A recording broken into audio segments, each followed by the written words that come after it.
और राज पुरोहित जी, यही वजह है कि ये नुकसान अब हर किसी को, आगे की पीढ़ी को तक उठाना पड़ रहा है, कि जिसका हम आज जिक्र कर रहे हैं, जिसके तमाम याचिकाकर्ता मैं बोलना साक्षी चाहता हैं। हूं, नहीं, अब लोग जग गए हैं। इस बात में लेकिन लोग अब जग गए हैं। यहाँ पर अब थोड़ा सा धीमे देरी धीमे हो गई। परिवर्तन आ रहा है। अब महाराज जी, अब आज कानून है। अब उदाहरण दिया जाता है प्लेसेस ऑफ वर्शिप एक्ट का, जिसका भी आप जिक्र कर रहे थे कि आज जो मस्जिद बनाई गई हैं, इतिहास तो पुराना है लेकिन अब मस्जिद बन चुकी है, उन्हें हटाया नहीं जा सकता है। और धर्म परिवर्तन जैसी भी यहाँ पर प्रथा भी देखी जा रही है। देखिए, संतों का जहाँ एक बहुत बड़ा प्रश्न भी आपने किया था और पूज्य संत उस पर अपना जो है उत्तर दे रहे थे। मुझे लगता है कि संत हृदय नवनीत समाना, गोस्वामी तुलसीदास जी ने रामचरितमानस में संतों की विवेचना बड़े अच्छे शब्दों में की है कि जाने सुसंत अनंत समाना। संत इस धरा की धरोहर हैं और यदि ऐसी संकीर्णता जब सुनाई पड़ती है कि आपस में उनका कहीं न कहीं कटाक्ष, द्वंद्व जमीन के लिए और कहीं न कहीं अखाड़े में अपने पद की गरिमा को बनाने के लिए, और वो जब मीडिया पर आता है तो यकीनन सनातन संस्कृति पर कहीं न कहीं वो ठेस पहुंचाता है।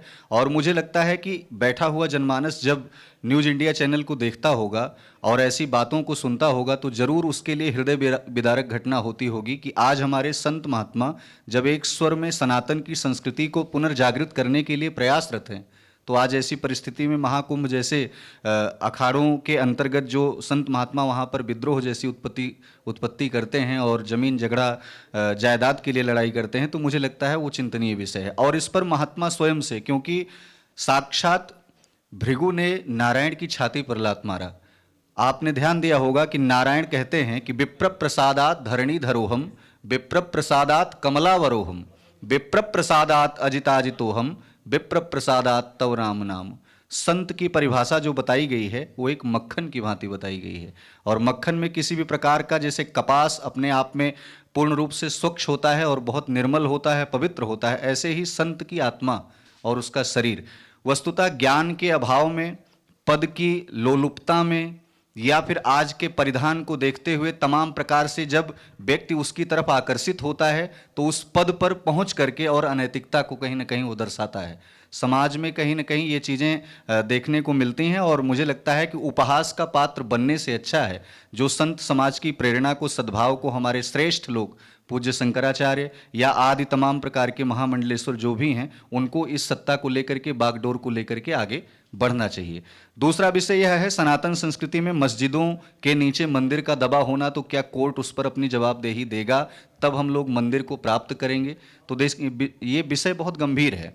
देखिए, सनातन को एक तरीके से आर्तताइयों ने, दुराचारियों ने कुचलने का प्रयास किया। बहुत लंबे समय तक जो है मुगल काल रहा और मुगल काल में हमारे कुछ हिंदू थे, तलवारों के नोक पे वो कहीं ना कहीं धर्म परिवर्तन कर लिए। आज वही लोग खान और पठान लिखते हैं।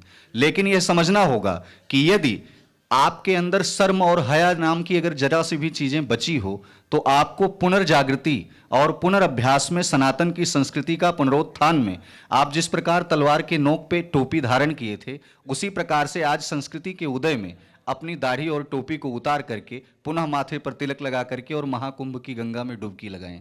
यह विषय इसलिए कठिन है कि मस्जिदों के नीचे मंदिर जो निकल रहे हैं, प्राचीन सभ्यता में इल्तुतमिश या फिर औरंगजेब या फिर तमाम प्रकार के ऐसे दुराचारी प्रवृत्ति के लोग जब भारत को तमाम प्रकार से आच्छादित करने का प्रयास किए, कश्मीर में जब ब्राह्मणों को कहीं ना कहीं उनके घर से निकाला गया, तो आज राजनेताओं के द्वारा, संत महात्माओं के द्वारा आज ये मुहिम उठ रही है। लेकिन पिछले कुछ सरकारों में यही तमाम प्रकार के हिंदुओं पर जो ग्रहण लगा, या फिर अभी हाल फिलहाल में ही आपने देखा होगा कि विगत एक बहुत बड़ा प्रदेश है जहां हम लोग ये कॉन्क्लेव कर रहे हैं, उत्तर प्रदेश। और उत्तर प्रदेश को उत्तम प्रदेश बनाने में एक संत का बहुत बड़ा महत्व है और वो संत विराजमान होकर के अपने कार्य को कर रहा है। लेकिन पूर्व सरकारों में आपने देखा होगा कि लखनऊ उत्तर प्रदेश की राजधानी कही जाती है। बहुत अथाह पैसा लगा करके एक ऐसा हज हाउस तैयार किया गया, मतलब जो अजमेर जाते थे वो लखनऊ को अजमेर बनाने में कहीं ना कहीं उसकी भूमिका बनाई गई। तो सरकारों ने अपने विचारों पर कहीं ना कहीं अपना काम किया है, लेकिन मुझे लगता है कि वो दोगलापन ऐसे हिंदू समाज में रह रहे लोग, तमाम प्रकार की जो अभी भी अपना टाइटल हिंदू लगाते भी हैं, उसमें यादव भी लगाते हैं, उसमें ब्राह्मण भी लगाते हैं, उसमें क्षत्रिय भी लगाते हैं, उसमें वैश्य भी लगाते हैं, शूद्र भी लगाते हैं। ऐसे टाइटल को भी लगाने वाले तमाम प्रकार के कुंभ में ऐसे लोग आएंगे जो कहीं ना कहीं मूर्ति पूजा का विरोध करेंगे। ये कुंभ, देखिए नाम बड़ा अच्छा आपने दिया है कि इस कुंभ, इस पूरे कार्यक्रम में कुंभ की चर्चा तो हुई, लेकिन उसी कुंभ के काल चक्र में, उसी परिवेश में, उसी परिधान में, और वही चोला बिल्कुल। पहन करके कुछ लोग ऐसे आएंगे। आपने कहा कि चोला पहन कर आएंगे कुछ लोग जो मूर्ति पूजा का भी विरोध करते हैं। मीना बिल्कुल। सालवान जी, आप इसे कैसे देखती हैं? जैसा कि सरकारों का भी जिक्र किया महाराज जी ने कि अब की जो सरकार आई है वो सोच रही है सनातन के बारे में, लेकिन कैसे आखिर ये मान ले जब आज के समय में मनुस्मृति को जलाने की बात की जा रही है, मनुस्मृति का विरोध हो रहा है, रामचरितमानस का विरोध हो रहा है, तो कैसे फिर हिंदू राष्ट्र बनेगा जब यहाँ पर सत्ता में बैठे तमाम जितनी भी पार्टियां हैं वो अलग अलग विचारधाराओं से आगे बढ़ रही हैं, प्रभावित कर रही हैं, तो कैसे आज संत समाज इस चुनौती को पार करके हिंदू राष्ट्र की कल्पना कर सकता है? देखिए, ये बहुत ही चिंता का विषय है कि सब लोग मतलब कि अपना मतलब कि उसको करने पे लगे हुए हैं। राजनीति भी चल रही है इसमें, तो ये संतों के लिए थोड़ा सा विचारणीय विषय भी बन जाता है कि किस तरीके से हम एक राष्ट्र हिंदू मतलब कि उसको बनाए हम। तो सबसे पहले तो यही है कि हमको अपने परिवार से ही शुरू करना पड़ेगा कि हम अपने परिवार में अपने बच्चों को एक शिक्षा दें, संस्कार दें अच्छे, ताकि वो आगे बढ़कर आएँ और समाज में एक अच्छा अपना पहचान बना सकें। और उसी के हिसाब से ही जैसे अगर राजनीति है, राजनीति में भी लोग जोन से हैं वो सिर्फ अपनी अपनी ही डफली बजाने के चक्कर में लगे हुए हैं। कोई मतलब कि ऐसा नहीं सोच रहा कि हम एक हिंदू राष्ट्र के बारे में सोचें, सब लोग एक हों तभी तो हमारा राष्ट्र एक होगा। अगर सब लोग अपने अपने रास्ते ही बनाने लग पड़ेंगे तो कैसे हिंदू राष्ट्र होगा? तो सब लोगों को एक विचार करना होगा, संतों को भी एक विचार करना पड़ेगा, एक मत करना पड़ेगा कि किस तरीके से हम राष्ट्र को एक कर सकें, ताकि कोई भी बाहर का व्यक्ति जोन सा है वो हमारे इसमें धर्म में ना घुस सके और या हमारे राष्ट्र में ना घुस सके और हमारे यहाँ पर आकर हमारे समाज को ना खराब कर सके। आप भी देख रहे हैं जैसे जिहादी लोग हैं वो भी क्या कर रहे हैं, हमारे हिंदू जो समाज है उसको ख़राब कर रहे हैं किसी ना किसी तरीके से। तो हमको इन जिहादियों का भी जोन सा है वो उल्लंघन करना चाहिए, उनका विरोध करना चाहिए।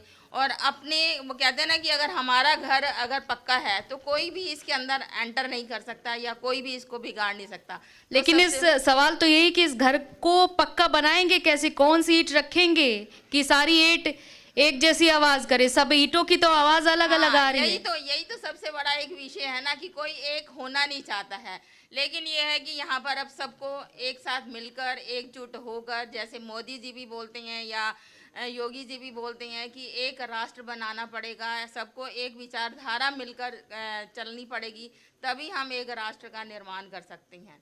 तो यहाँ पर सभी को विचार तो करना पड़ेगा, विचार ऐसा करना तो नहीं पड़ेगा, होगा। लेकिन संत यही समाज है, भी वो अलग कहते हैं अलग ना, जब नजर आ रहा है तो हाँ, कैसे संत विचार कर समाज भी पाएंगे? वो भी सब अलग अलग ही तरीके से अपना विचार कर रहे हैं। थोड़ा सा यहाँ पे सब लोगों को नजरिया जरूर बदलना पड़ेगा अपना। पंडित सुनील भारद्वाज जी, जैसा कि अभी हम बात कर रहे थे संगम की, आपने गंगा का महत्व तो बताया, लेकिन गंगा में जब स्नान करने आएंगे, अभी जैसा कि अखिलेश यादव के लिए कहा गया बीजेपी की ओर से कि जाइए आपके भी पाप धुल जाएंगे, क्या उम्मीद लगती हो जाएंगे? क्योंकि जब रामलला प्राण प्रतिष्ठा हुई थी तमाम विपक्षी पार्टियां जिनको भी आमंत्रित किया गया था वो नहीं गए थे, तो आखिर ये पार्टियां एक सोच के साथ क्यों अलग बटी हुई हैं और कैसे आखिर ये साथ में लाया जाएगा? क्योंकि आज जब जाति की बात हो रही है, तमाम जो विपक्षी पार्टियां हैं वो जातियों पर अड़ी हुई हैं कि जाति जनगणना हो, लेकिन यही सनातन है जहां पर कभी जाति की बात नहीं हुई थी। ब्राह्मण ग्रंथ में छुआछूत का जिक्र नहीं है जो आज के समय में होता है, तो इस विचारधारा को कैसे बदला जाएगा? देखिए, पहले तो हमें ये समझना होगा कि अगर हम संगम में पहुँचे हैं तो वहाँ पे आपको आमंत्रण नहीं करना, किसी को बुलाना नहीं है। एक पर्व है जो 12 साल बाद बना है, ऐसा योग बना है, इस योग में आपने डुबकी लगानी है। और उसमें ये नहीं है कि आप इस पार्टी से हैं, ए पार्टी से हैं, बी पार्टी से हैं, सी पार्टी से, उसमें कोई ना निमंत्रण की ज़रूरत है, ना कोई पार्टी की ज़रूरत है, ना कोई आपको पक्षपात एक दूसरे के ऊपर करना, ना कोई विरोधाभास यहाँ करना है। आपने सिर्फ ये सोचकर चलना है कि मैं इस पार्टी से नहीं हूँ, वो उस पार्टी से है, तो इससे तो कुछ नहीं बनने वाला, इससे तो देश का कल्याण नहीं होने वाला। इससे देश में क्या संदेश दिया आपने? सिर्फ आपने ये संदेश दिया कि हम अपने ग्रंथ को नहीं मान रहे। व्यक्ति की सबसे बड़ी कमी यही है कि वो शास्त्र को तो मानता है मगर वो शास्त्र की नहीं मानता। यही एक बहुत बड़ा, और आपने अखिलेश जी की बात करी, उनको भी इस बात का संदेश होना चाहिए और संकेत होना चाहिए कि आपने जो कुंभ में स्नान कर लेगा वो तृप्त हो जाएगा, उसकी पीढ़ियाँ तृप्त हो जाएंगी। कम से कम आप कुछ नहीं चाहते तो प्रथम सुख निरोगी काया तो चाहते हैं। कौन सा ऐसा भारतवर्ष का या दुनिया का व्यक्ति है जो ये नहीं कहता कि मेरा निरोगी काया हो?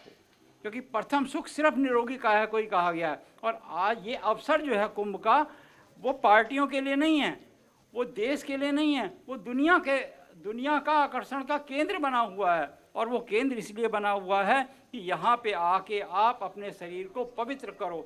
देखो पवित्र कैसे करते हैं? अब साधु समाज की भाषा में हम बात करते हैं, हमारी जो है 5 ज्ञानेंद्रियां, 5 कर्मेंद्रियां, और एक होता है हमारा मन।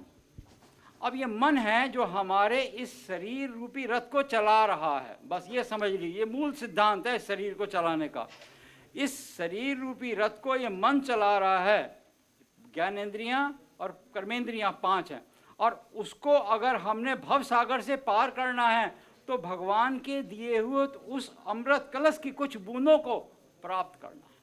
तो उसमें हमने अब ये नहीं देखना, देखो ब्राह्मण समाज या कोई भी समाज, हम कहते हैं किसी भी समाज को ऐसा नहीं होना चाहिए। अगर एक वैद्य के पास आप जाते हो तो वो वैद्य ये नहीं पूछता आपकी जाति कौन सी है, वैद्य ये नहीं पूछता। डॉक्टर के पास जाते हैं, डॉक्टर ये नहीं पूछता कि आप कौन से जाति से हो। उसका प्रथम कर्तव्य है कि अपने रोगी की चिकित्सा करना, और पूर्ण रूप से करना, चाहे वो शल्य चिकित्सा करे या वो कोई भी चिकित्सा करे। तो इसी प्रकार से आपने अपने शरीर को लेके जाना है, उस स्थान पर लेके जाना है जहाँ पर वो आयोजन हो रहा है, और जिसके नेतृत्व में आयोजन हो रहा है, ये उसका सौभाग्य है, ये उसका लेकिन सौभाग्य है। मौजूदा स्थिति तो यही कह रही है, धनेश्वर जी की तरफ आना चाहूंगी, मौजूदा स्थिति तो यही कह जा रही है कि किसके नेतृत्व में आयोजन हो रहा है।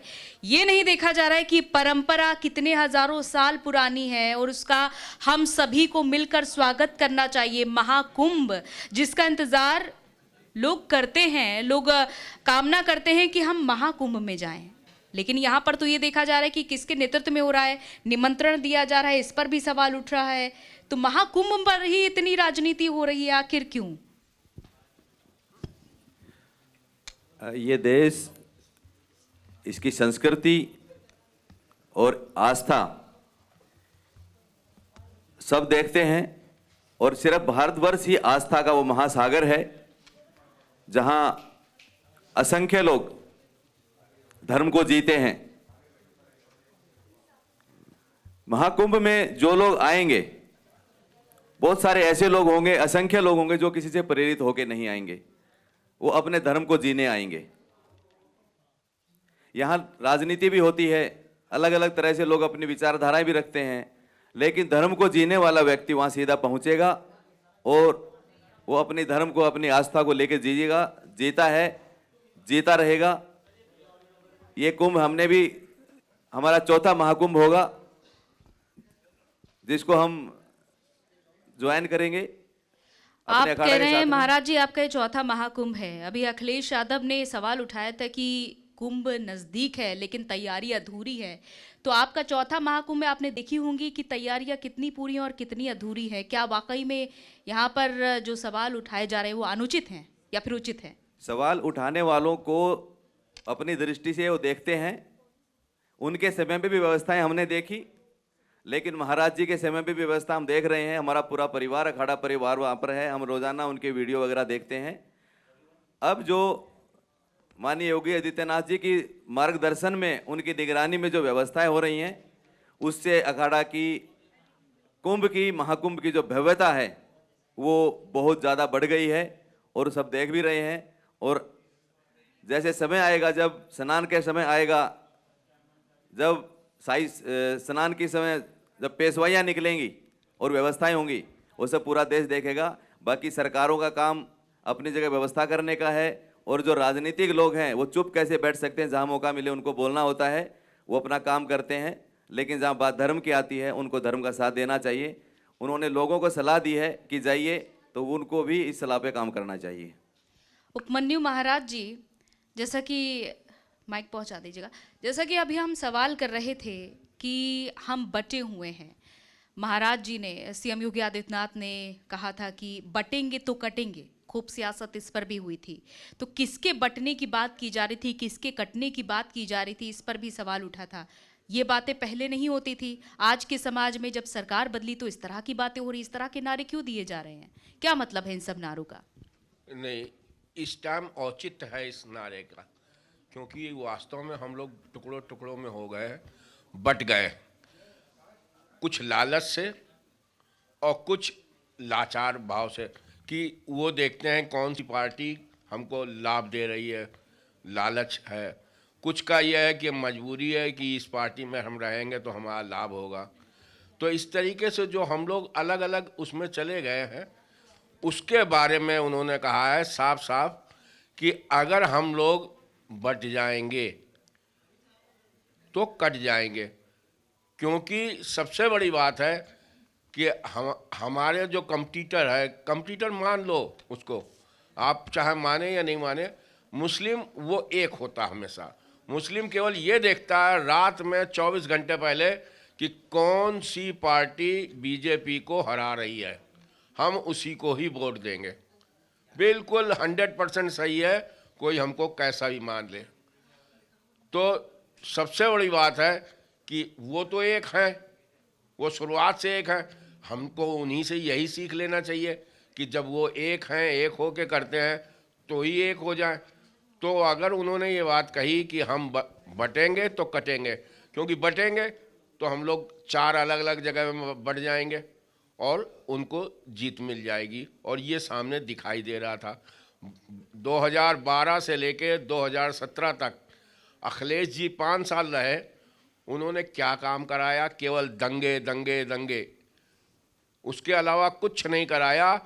वो अपनी कोई 12, 13, 14, 15, 16, 17, 5 साल में कोई भी एक ये दिखा दे कि ये काम हमने अच्छा कराया, उत्तर प्रदेश के लिए नहीं कराया।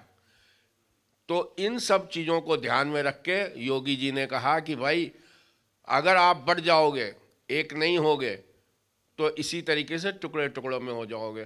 तो ये कोई ऐसी बात नहीं कही है जो एक तो नाजायज़ हो, जिसमें उंगली उठाई जाए कि ये बात गलत है, और दूसरी बात कि उन्होंने बटन जोड़ने को कहा है। हम तो इसको एक कदम और आगे बात करते हैं कि आप मुस्लिम भाइयों को भी कहते हैं कि सब जुड़ जाओ, भारतवर्ष के लिए करो ना, हिंदुस्तान के लिए करो ना, भारत के लिए करो ना, सब एक हो जाओ।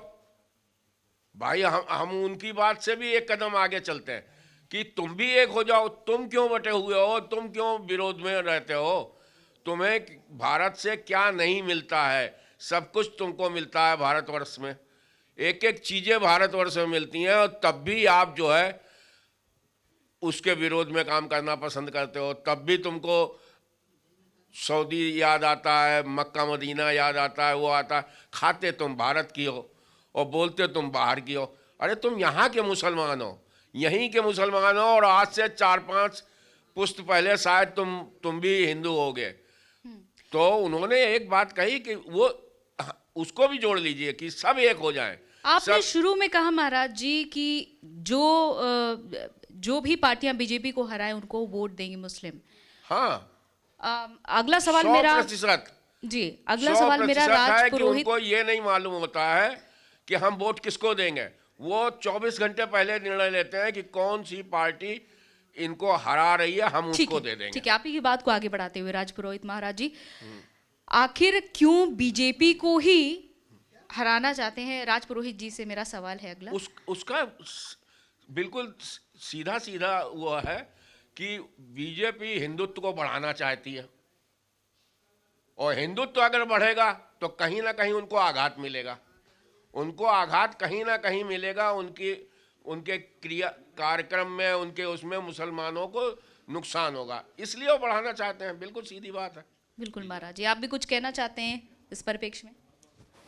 पूज्य महाराज जी ने कह ही दिया इस पे। देखिए, विचारधाराएं अलग अलग हैं और दुकानें अलग अलग हैं, पार्टियां अलग अलग हैं, संगठन अलग अलग हैं। आज तो आजकल जो है कुछ संगठन अपनी ऐसी रोटियां सेकते हैं जो कहीं ना कहीं मानव सभ्यता का हनन भी करते हैं और उसके माध्यम से उनका दोहन भी करते हैं। पार्टियां भी कर रही हैं और कहीं ना कहीं संगठन भी कर रहे हैं इस विषय को, तो बड़ा आघात पहुंचता है। और हमें लगता है कि ब्राह्मण के 18,000 संगठन हैं महाराज जी। ब्राह्मणों के 18,000 संगठन होने के बाद भी अगर कोई बिरादरी, कोई जाति इस पूरे अलग अलग दिशा में चल रही है तो केवल ब्राह्मण है। मतलब चतुर्थ वर्ण को एक दिशा में ले जाया जा सकता है, लेकिन ऐसे व्यक्तित्व को जो समाज को एक नई दिशा देना चाहता है, जो पूरी शरीर में एक खोपड़ी जिसे कहते हैं ब्रेन, ब्राह्मणोस्य मुखमासीद बाहु राजन्य कृतः ऊरु तदस्यद वैश्या पदभ्यागु शूद्रो वजायत। चौथा वर्ण आपके साथ साथ समगक्षध्वम समबद्धुम पे चलने को तैयार है, लेकिन ये ऊपर ये 18,000 जो चल रही हैं, संगठन जो चल रहे हैं, और मैं तो जब से जानने लायक हुआ तब से मैंने इनको दुकान घोषित कर दिया। क्योंकि समाज में जब मैं देख रहा हूं कि किसी ब्राह्मण परिवार का जब उसके साथ बर्बरता, उसके साथ निर्ममता के साथ दुर्व्यवहार होता है, तो ये संगठन कहीं ना कहीं अपने मौन साध लेते हैं। और देखिए, सनातन की जो परंपरा है, समगक्षध्वम समबद्धुम की रणनीति पर सनातन चलता है। मुझे लगता है कि दलित, शोषित, वंचित और तमाम प्रकार के ऐसे समुदाय जो आज क्रिश्चियन में कन्वर्ट हो रहे हैं, ये जो बटेंगे कटेंगे की राजनीति आज करनी पड़ रही है कि एक सरकार के पद पर बैठा हुआ व्यक्तित्व तो अपने मुख से कर रहा है, यह चीजें महात्माओं को कहनी चाहिए थी। और महात्माओं को उस सिंहासन से उतर करके निचले वर्ण में आना चाहिए था कि तुम क्यों जा रहे हो, तुम्हारा ही धन हम लेकर के खा रहे हैं, तुम्हारे ही दान से मैंने आश्रम बनवाया है और तुम्हारे ही दान से हमारी आगे की परंपरा चल रही है। तो मुझे लगता है कि बटेंगे कटेंगे ये बड़ा लेट आया है, इसे और पहले अपने विजन में आ जाना चाहिए था। और चतुर्थ वर्ण की जो परिभाषाएं हैं, शोषित, वंचित, पिछड़ा वर्ग, जो आज समाज कुछ चंद पैसों के लिए तमाम प्रकार से उनको गाइड मिल जा रही है, तमाम उनको गाइडेंस मिल जा रही है और वो अपना जो है वो कन्वर्जन कर ले रहे हैं। तो इस पर उन महात्माओं से मैं स्वयं आह्वान करता हूं और मुझे लगता है यह सनातन समाज अपेक्षित है उन महात्माओं की अवधारणा को। आपस में लड़ने से बेहतर है उस निचले वर्ण पे उतरो, झुग्गी झोपड़ी में जाओ, उनकी जरूरतों को समझो और वहां सनातन को पुनर्स्थापित करो। यदि वहां सनातन स्थापित हो गया तो कीचड़ में कमल उदय होगा, और अगर कीचड़ में कमल उदय हो गया तो राष्ट्र हमेशा भव्य और दिव्य रहेगा, क्योंकि कमल पर साक्षात नारायण सवार होते हैं। ये मोदी और योगी जी तो आज आए हैं, लेकिन नारायण जो है, माँ लक्ष्मी साक्षात कमल पर सवार होती हैं, लेकिन कमल विकसित होगा कीचड़ से, और जब तक झुकोगे नहीं तब तक प्रणाम कर नहीं पाओगे। मेरा सिंपल सा कहने का मतलब ये है, बहुत बढ़िया आपने कहा है, और महिलाओं को भी प्राथमिकता देनी चाहिए। मैं इस बात पे भी आ रहा हूँ। देखिए, अगर हमारे पास समय की थोड़ी कमी है, एक लाइन में बस कह रहा हूँ कि अगर इस समाज में अगर गऊ, गंगा, गायत्री, स्त्री, ये चारों अगर प्रताड़ित अवस्था में रहेंगी तो सनातन सनातन केवल आप चिल्ला सकते हैं लगा के चंदन, और कुछ नहीं होने वाला है। आपको इन चारों की भावनाओं को समझना होगा और समझ करके एक स्त्री की मर्यादा का जहां जिस समाज में हनन हो रहा हो वहां उन महात्माओं को आगे आके बोलना होगा। सरकारें अपना रोटियां सेकने का काम करती हैं, सरकार इस पे क्या करेगी? किसी बच्ची का 35 टुकड़ा करके फ्रिज में पैक कर दिया जाता है, केवल कैंडल मार्च दिखा के अंधेरा दूर करते हैं। हमें चाहिए न्याय, चाहिए न्याय। ये न्याय ऐसे नहीं मिलेगा। हाथों में तलवारें हैं, धारदार तलवारें, उसको दिखाना होगा कि इससे गले जो है कट जाते हैं, और महाराणा प्रताप ने ऐसा किया, सिद्ध किया। सनातन में बात शक्ति की भी कर लेते हैं। महाकुंभ की हम बात कर रहे हैं, तो महाकुंभ में महिलाओं के लिए ये महाकुंभ कितना ज्यादा महत्वपूर्ण है? देखिए, महिलाओं के लिए तो ये महाकुंभ जोन सा है वो बहुत ही अच्छा रहने वाला है। और ये अगर मैं देखूँ तो जैसे वृषभ राशि के अंदर ही गुरु इस समय विराजमान है। वृषभ क्या है? शुक्र की राशि है, और शुक्र की राशि में ही गुरु का आना है। तो महिलाएं जोन सी हैं वो अगर कुंभ में जाती हैं तो उनके लिए बहुत ही पवित्र रहने वाला है। अच्छे संस्कार उनको आएंगे, अच्छे उनको मार्गदर्शन मिलेगा। तो महिलाएं जहाँ अगर मतलब कि जाती हैं तो उनके लिए ही है जो पर्व है वो बहुत ही बढ़िया रहने वाला है। काफी कुछ सेकंड्स बचे हुए हैं। पंडित सुनील भारद्वाज जी, आप कुछ कहना चाहेंगे महाकुंभ के लिए, कोई संदेश? महाकुंभ आप सभी आएँ और बिल्कुल निसंदेह, कोई डाउट नहीं करें माइंड में, ऐसा ना सोचें महाकुंभ में स्नान करें, ये पवित्र है और पवित्र पर्व को हर एक को सम्मिलित होकर, एकत्रित होकर मनाना चाहिए।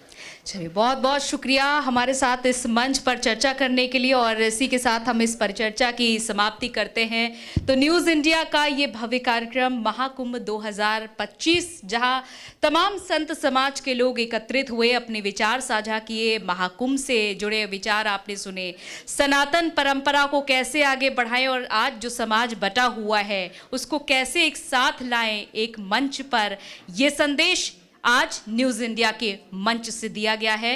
तो हमारे साथ मौजूद थे तमाम संत समाज से जितने भी महाराज हैं, महामंडलेश्वर हैं, धर्मगुरु हैं, उन्होंने अपने अपने विचारों को प्रकट किया है। तो इसी के साथ हम इस चर्चा की समाप्ति करते हैं, और मैं चाहूँगी कि मंच पर आए हमारे एडिटर